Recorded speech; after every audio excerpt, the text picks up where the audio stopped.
pemirsa, peradaban Jawa ternyata sangat-sangat dinamis ya. Berbagai macam silih berganti peradaban, dari peradaban yang satu ke peradaban yang lainnya.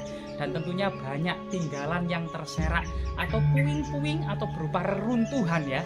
Bahkan kemudian sampai saat ini tinggalan-tinggalan prasejarah, monumental, misalnya menhir ataupun mungkin candi-candi masih juga banyak yang berdiri kokoh. Bahkan prasasti-prasasti masih kita dapati di makam-makam umum, di punden-punden keramat, di sungai-sungai, di lembah-lembah, di pegunungan. Masih terus warga menemukan berbagai macam jejak-jejak artefaktual yang sangat penting ini sebagai sebuah mata rantai tentang sebuah kehidupan masyarakat Jawa.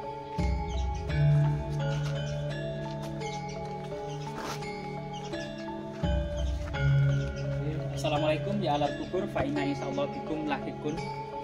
Salam kepada seluruh ahli kubur. Dalam waktu dekat maupun lama kita juga akan menyusul. Di sini ada sebuah cungkup yang sangat megah, sangat indah, sangat besar. Dan kita akan mendapati sebuah punden keramat ya, yang generasi-generasi saat ini patut kemudian memperhatikan. Dan di sini adalah salah satu punden leluhur dari desa ini ya, yang bernama Mbah Ibu Nyai Giri Asih atau Mbah Giri ya. Coba kita suan dulu Mbah Giri ya. Wafusan ila roki Mbah Giri Bismil Fatihah.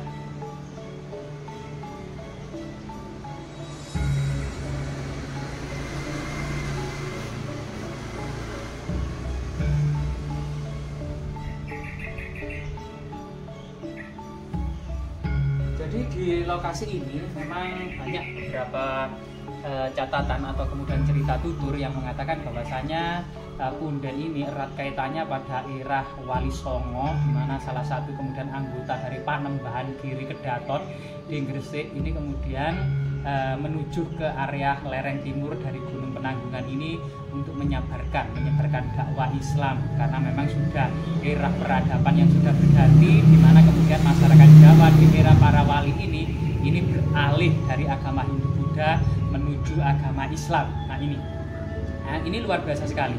Nah memang tidak banyak ya kemudian cerita-cerita yang bertentang, cuma sedikit beberapa hal itu tersebut, sehingga kemudian keberadaan dari Nyai Giri ini merupakan salah satu kemudian momentum tentang perubahan atau titik awal tentang dakwah Islam yang ada di lereng timur Gunung Penanggungan atau Gunung Pawitra ini.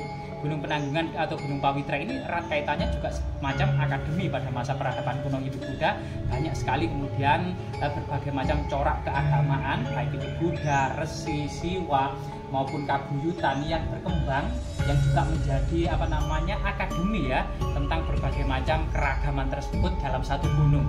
Ternyata di lokasi punden yang sangat keramat ini dari Mbah Giri ini ternyata siapa sangka ada sebuah prasasti yang ditemukan oleh warga. Prasasti yang sangat penting ya, jadi berhuruf Jawa kuno, bertulisan Jawa kuno, sehingga kemudian prasasti tersebut menjadi sebuah keistimewaan di lokasi ini.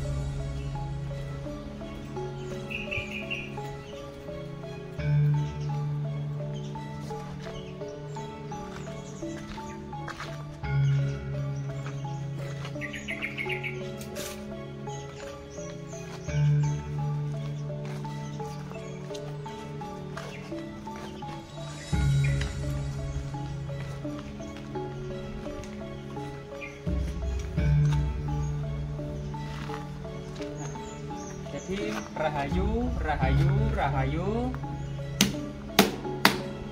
Jadi Om Wilaheng sekaring jagat bawana langing sekaring kacan sekaring mayang. Kita saat ini berada di sebuah temuan sebuah prasasti Jawa kuno oleh warga masyarakat yang saat ini ternyata sudah dipelihara atau diamankan dalam sebuah cungkup besi permanen dengan jeruji besi atau semacam ditaruh di dalamnya, agar kemudian tidak terjadi hal-hal yang tidak diinginkan, misalnya pencurian prasasti atau hilangnya prasasti gitu ya.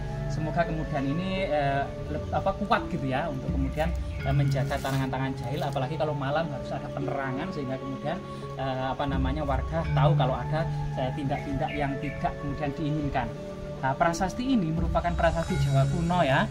Nah, jadi beberapa hurufnya masih kita baca ya, di bawah huruf yang tebal. Yang tebal itu merupakan angka tahun. Jadi yang terbaca yang pertama itu 1 ya. Ini dibedakan dengan huruf yang kedua atau angka yang kedua dari kakinya. Kalau kaki 1 itu berjajar sama, simetris.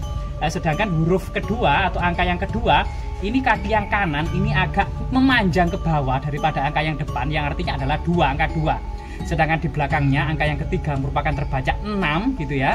Sedangkan angka yang terakhir seperti 0, namun ada semacam topinya di atas yang menandakan angka 8. Sehingga kemudian terbaca 1268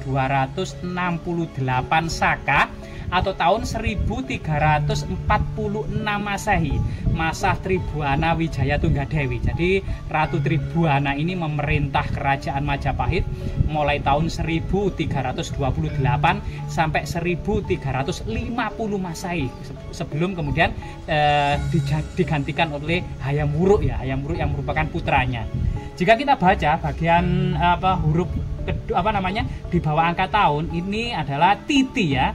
Titi lah, itu yang huruf ketiga itu da, kemudian titi dasami ya. Titi dasami itu artinya adalah penanggalan. Jadi titi dasami jadi penanggalan sampai bawah ini diduga merupakan sebuah penanggalan sampai bawah ya. Nah ini yang diduga prasasti ini memperingati tentang pendirian sebuah bangunan suci. Diduga di area dekat di sini ini adalah sebuah bangunan suci ya, entah itu berlafazkan agama Hindu atau entah agama Buddha. Tentu bangunan suci tersebut harus ditunjang dengan artefak-artefak yang ada di bangunan suci tersebut, ikonografi.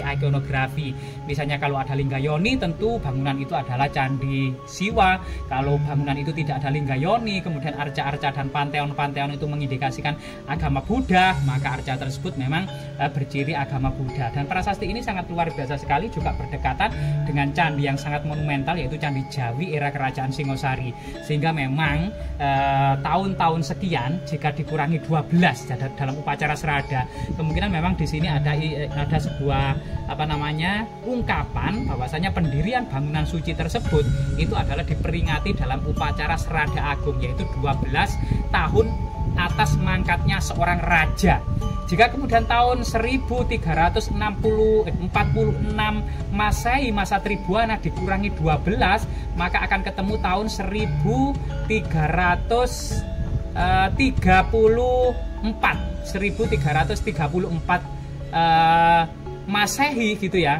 Maka sekitar tahun 1334 ini ada seorang raja atau keluarga dekat raja, misalnya permaisuri raja gitu ya.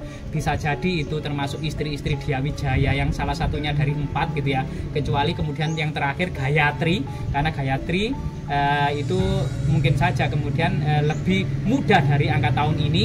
Dan bisa saja ini adalah Tribuaneswari atau mungkin juga Narendra Duhita atau juga kemudian Prajna Paramita, karena Prajna Paramita ini juga dicandikan sebagai bodhisatwa ya, agama Buddha.